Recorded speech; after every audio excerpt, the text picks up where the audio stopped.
Welcome to special focus. జనం గడ్డి తిని బతికినా పర్లేదు, టెర్రరిస్టులకు మాత్రం ఏ లోటు జరగద్దు. ఇది పాకిస్తాన్ బడ్జెట్ పరిస్థితి. విద్య, ఆరోగ్యం, వ్యవసాయం ఏ రంగానికి కేటాయింపులు ఉండవు. సైన్యానికి బడ్జెట్ మాత్రం ఏటా పెంచుకుంటూ పోతోంది. సైన్యంతో పాటు ఉగ్రవాదులకు ఫండింగ్ చేస్తూ జనాలను గాలి కొదిలేస్తోంది. ఆ ఉగ్రవాదులతో దాడులు చేయించి రాజకీయం చేస్తూ అక్కడి జనాల బతుకులను పాతాళంలోకి తోసేస్తోంది. టీకి కూడా ఠికాణా లేదు. అప్పు పుడితే కాని రోజు గడవదు. అయినా సరే ఇప్పుడు యుద్ధం అంటూ ఓవర్ యాక్షన్ చేస్తోంది. పాక్ ఇంత దారుణమా? ఇంత ఉన్మాదం ఎందుకు?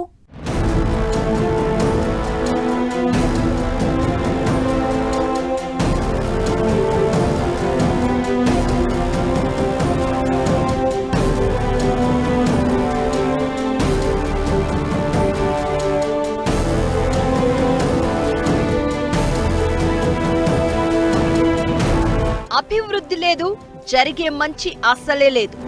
జనం ఆకలితో చస్తున్నా పట్టించుకొని వైనం. అభివృద్ధిని వదిలి ఆర్మీకి, టెర్రరిస్టులపై ఖర్చు. పాక్ బడ్జెట్లో అంతా వాళ్లకే. ఇంత దారుణమా? టెర్రరిస్టులను రెచ్చగొట్టి రాజకీయం చేసే రకం.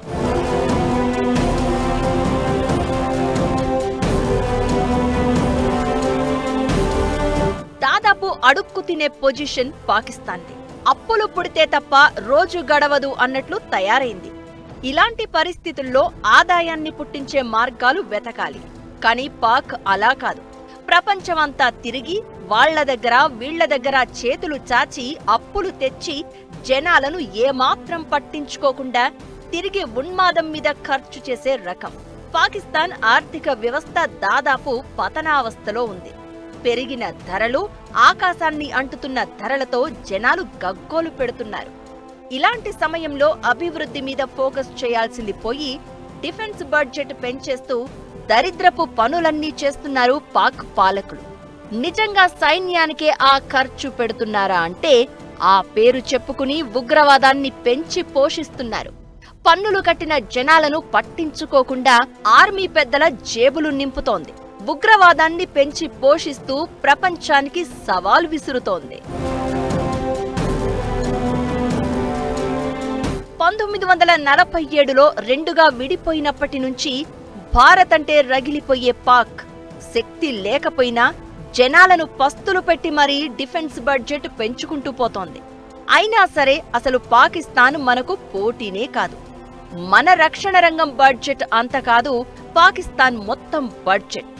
డిఫెన్స్ మీద మోదీ సర్కార్ 6.5 లక్షల కోట్లకు పైగా ఖర్చు చేస్తుంటే పాకిస్తాన్ కేటాయించింది 86,000 కోట్లు మాత్రమే.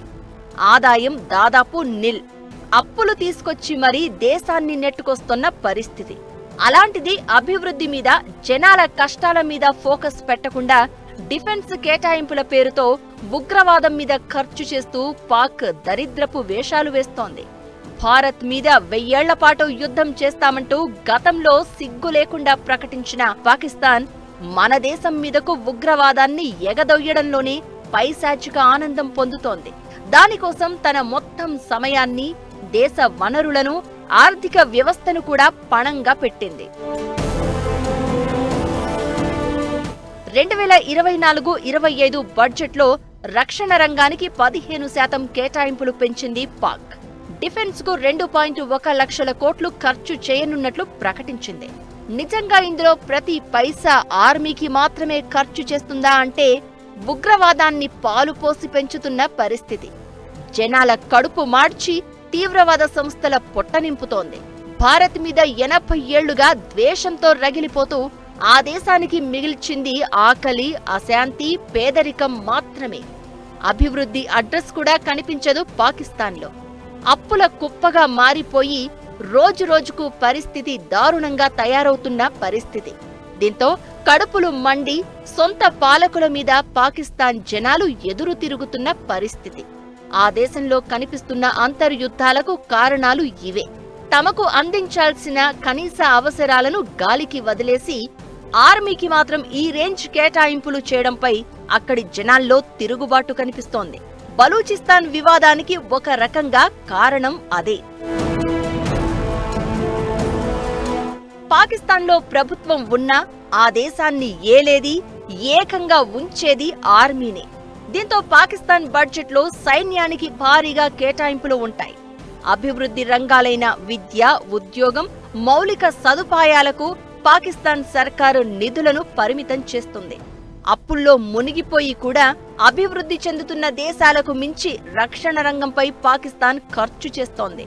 జీడీపీలో 1.2% చైనా సైన్యంపై ఖర్చు చేస్తే భారత్ 2%, EU దేశాలు 1.7% కేటాయిస్తున్నాయి. అలాంటిది పాకిస్తాన్ మాత్రం దేశ జీడీపీలో 2.8% నిధులను సైన్యానికి కేటాయించింది. విద్య, ఆరోగ్యం, మౌలిక సదుపాయాలు లాంటి వాటికి నిధులు తగ్గించడంతో అభివృద్ధి కుంటుపడింది, అప్పు పెరిగింది. దీంతో దేశంలో పేదరికం, నిరుద్యోగం పెరిగింది. ఇది జనాల కోపానికి కారణమవుతోంది. ఇంత జరుగుతున్నా, పొజిషన్ ఇంత దరిద్రంగా ఉన్నా యుద్ధమే కావాలంటోంది పాక్. ఒక చిన్న దేశం, ఆర్థికంగా చిన్న దేశం, $370 బిలియన్ ఉన్న జీడిపి ఉన్న దేశం ఇంత పెద్ద ఎత్తున డిఫెన్స్ స్పెండింగ్ చేస్తోంది. ఎందుకంటే కేవలం ఇండియా మీద ద్వేషంతో, ఇండియా మీద పెంచుకున్న ద్వేషపూరిత రాజకీయాలతో ముందుకు సాగాలని పాకిస్తాన్ ఆర్మీ ప్రయత్నిస్తోంది. అందుకనే మీరు పాకిస్తాన్ ఆర్థిక వ్యవస్థని గమనించినట్టయితే ప్రతి సంవత్సరం 2-3 సంవత్సరాలకు ఒకసారి ఒక ఎకనామిక్ క్రైసిస్, ఆర్థికంగా కృంగిపోయే దిశగా అడుగులు వేస్తూ ఉంటుంది. 2024 మేలో పాకిస్తాన్లో ద్రవ్యోల్బణం 38.5% చేరింది. వడ్డీ రేట్లు 22% పెరిగాయి. విదేశీ మారక నిల్వలు కేవలం $3.7 బిలియన్ పడిపోయాయి. ఉగ్రవాదానికి నిధులు సమకూరుస్తోందన్న ఆరోపణలతో దాదాపు 5 ఏళ్ల పాటు financial action task force grey లిస్ట్లో ఉంచింది. దీంతో అంతర్జాతీయ రుణాలు పొందడం కూడా కష్టమైంది. జీడీపీకి అప్పు నిష్పత్తి 70% చేరడంతో ప్రభుత్వ ఆదాయంలో 40-50% వడ్డీల చెల్లింపులకే సరిపోయింది. దివాలా అంచున ఉన్న పాకిస్తాన్ను అంతర్జాతీయ ద్రవ్యనిధి సంస్థ అందించిన $3 బిలియన్ స్వల్పకాలిక ఆర్థిక ప్యాకేజీ గట్టెక్కించింది. చిరకాల మిత్రదేశాలైన సౌదీ అరేబియా, యుఏఈ, చైనాలు బిలియన్ల డాలర్ల రుణాలను పునరుద్ధరించడం కొంత ఊరటనిచ్చింది. ఆర్థిక సంక్షోభం నుంచి బయటపడాలంటే పాకిస్తాన్ అనేక సంస్కరణలను అమలు చేయాల్సి ఉంది. ఇలాంటి ఆర్థిక పరిస్థితుల్లో పూర్తిగా అప్పులపై ఆధారపడి IMF నిర్దేశించిన సంస్కరణలను అమలు చేయడానికి ఇబ్బంది పడుతున్న పాకిస్తాన్ భారత్తో సైనిక ఘర్షణకు దిగడం తన చావు తాను రాసుకోవడమే.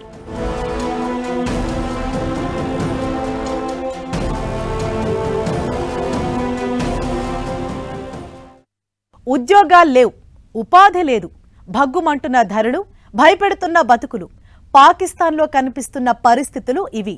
జనం ఇంతలా అవస్థలు పడుతున్నా వాటిని పట్టించుకోకుండా సైన్యానికి మాత్రం భారీగా కేటాయింపులు జరుపుతోంది. ఉగ్రవాదాన్ని పెంచి పోషిస్తోంది. ఏ రంగానికి నిధుల లోటు వచ్చినా ఆర్మీకి మాత్రం రూపాయి కూడా తక్కువ కాకుండా చూసుకుంటోంది పాక్ సర్కార్. జనం డబ్బు జనాలకు ఖర్చు చేసేందుకు ఇన్ని వేషాల? పాక్కు ఇంత దరిద్రపు బుద్ధి ఎందుకు?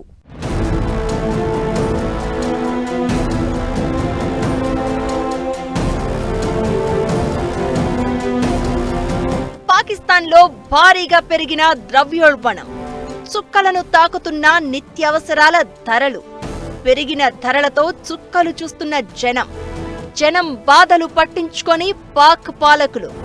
ఇలాంటి పరిస్థితుల్లోనూ యుద్ధమే కావాలని ఓవర్ యాక్షన్.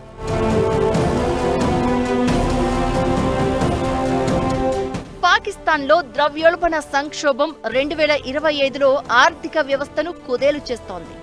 అవసర వస్తువుల ధరలు రికార్డు స్థాయిలో ఉండడంతో సామాన్య జనాల జీవనం కష్టతరమైంది. ఆహారం, ఇంధనం, విద్యుత్ ధరలు ఆకాశాన్ని తాకుతున్నాయి. ఈ ద్రవ్యోల్బణం పాకిస్తాన్ ఆర్థిక స్థిరత్వంపై తీవ్ర ప్రభావం చూపుతోంది. పాకిస్తాన్లో ఆహార వస్తువుల ధరలు గత ఏడాదితో కంపేర్ చేస్తే భారీగా పెరిగాయి. విద్యుత్ టారిఫ్లు 110%, గ్యాస్ ధరలు 840% వరకు పెరిగాయి. ద్రవ్యోల్బణ సంక్షోభం పాకిస్తానీల జీవనాన్ని దిగజార్చింది. వీటన్నింటికీ కారణం అభివృద్ధికి కారణమైన రంగాలకు సరైన కేటాయింపులు లేకపోవడం. విద్య, ఆరోగ్యం, మౌలిక సదుపాయాలపై కేటాయింపులను పాక్ సర్కార్ పరిమితం చేసింది. ఇది పేదరికాన్ని పెంచుతోంది. పాకిస్తాన్ దాదాపు IMF దగ్గర దాదాపు 25 సార్లు లోన్ తీసుకోవడం జరుగుతోంది. అంతేకాదు పాకిస్తాన్ అటు సౌదీ అరేబియా, ఇటు చైనా, ఇటు యునైటెడ్ అరబ్ ఎమిరేట్స్ ఇటువంటి దేశాల దగ్గర కూడా అప్పులు తీసుకుంటోంది. సో ఒకసారి IMF కి అప్పు తీర్చలేకపోతే వేరే దేశానికి వెళ్ళి అప్పు తీసుకుంటోంది. ఇటువంటి అప్పుల విషవలయంలో ఇరుక్కుంటోంది పాకిస్తాన్. కానీ ఇటువంటి ఆర్థిక వ్యవస్థలోంచి బయటికి వచ్చి తన ప్రజల్ని ఎలా కాపాడుకోవాలి అని పాకిస్తాన్ ఆర్మీ ఆలోచించట్లేదు. దాదాపు 40 ఏళ్లుగా పాకిస్తాన్ ఆర్థిక సంక్షోభంలోనే కొనసాగుతోంది. అప్పుల మీదే ఆధారపడి బతుకుతున్న పరిస్థితి. జనం ఇన్ని ఇబ్బందులు పడుతున్నా పాక్ సైన్యం, అధికారులకు మాత్రం ఏ ఇబ్బంది ఉండదు. నిజానికి పాక్ ఆర్మీ అనేది సంప్రదాయ సైన్యంలా కాకుండా మాఫియా సిండికేట్లా మారిందనే అభిప్రాయాలు కూడా ఉన్నాయి.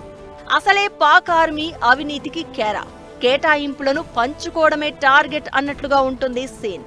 పాక్ సైన్యంలోని చాలా మంది సీనియర్ అధికారులు రిటైర్ అయిన తర్వాత విదేశాల్లోనే స్థిరపడతారు అంటే అర్థం చేసుకోవచ్చు పరిస్థితి. పాక్ ఆర్థిక వ్యవస్థలో ఎప్పుడూ నిధుల కొరతను ఎదుర్కోని రంగాల్లో డిఫెన్స్ ఒకటి. దేశం అప్పులు చెల్లించినా చెల్లించకపోయినా ఆర్మీకి మాత్రం ఏ లోటు రానివ్వరు. దీనికోసం జనాల జేబులు గుళ్ళ చేస్తూ ఉంటారు. ఇక ఉగ్రవాదాన్ని పాక్ పెంచి పోషిస్తోంది. దానికి కూడా భారీగా కేటాయింపులు జరుపుతోంది. జనం ఉన్నారు, కష్టాలు పడుతున్నారు అనే విషయమే తెలియదు అన్నట్లుగా వ్యవహరిస్తోంది.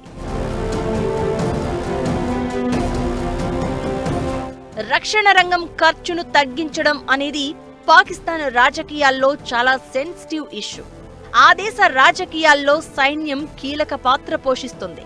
అధికారిక రక్షణ బడ్జెట్తో పాటు పెన్షన్లు, అప్పు చెల్లింపుల వ్యవహారాలు అన్నీ కలిపినప్పుడు డిఫెన్స్ ఖర్చు మొత్తం బడ్జెట్లో 40% మించి ఉంటుంది. మిగిలిన 60% వడ్డీలు కట్టేది ఎలా? అభివృద్ధికి దోహదం చేసే రంగాలకు కేటాయింపులు ఎలా? ఇలాంటి ప్రశ్నలు వినిపించకుండా, సైన్యం ఆధిపత్యాన్ని సవాల్ చేయకుండా పాక్ ఆర్మీ ఓ మాఫియాలా పనిచేస్తుందనే అభిప్రాయాలు వినిపిస్తున్నాయి. ప్రభుత్వాన్ని గుప్పిట్లోకి తీసుకుంటుంది. తమను ఎదిరించే ప్రయత్నం చేస్తే ప్రధాన మంత్రులను కూడా దింపేస్తూ ఉంటుంది. 1999లో నవాజ్ షరీఫ్, 2022లో ఇమ్రాన్ ఖాన్ లాంటి వారు ఇలాంటి ప్రయత్నాలే చేశారు. చివరికి జైలు ఊచలు లెక్కించారంటే పాక్ ఆర్మీ ఆడించే ఆట అర్థం చేసుకోవచ్చు. అయితే ఇప్పుడు పాకిస్తాన్లో ఒకప్పటిలా పరిస్థితులు లేవు. సొంత పాలకుల మీద అక్కడి జనాల్లో తిరుగుబాటు కనిపిస్తోంది. జీతాల నుంచి సదుపాయాల వరకు సైన్యానికి పెద్దపీట వేసి తమ కడుపు మార్చడంపై ఆగ్రహం వ్యక్తమవుతోంది. తమ కష్టం, తమ డబ్బు, తమకే సదుపాయాలు లేకపోతే ఎలా అనే నినాదాలు వినిపిస్తున్నాయి. బలూచిస్తాన్ ఉద్యమం మొదలైంది అలానే. ఒకప్పటిలా ఉగ్రవాదాన్ని ఎగదోసి మతం పేరుతో విద్వేషం సృష్టించి జనాలను పక్కదారి పట్టించే పరిస్థితులు పాక్లో లేవు. తమ పాలకులపై అక్కడి జనాల్లో వ్యతిరేకత కనిపిస్తోంది. ఇలాంటి పరిణామాల్లోనూ పాకిస్తాన్ యుద్ధమే కోరుకుంటోంది. భారత్ అంటే రగిలిపోతూనే ఉంది.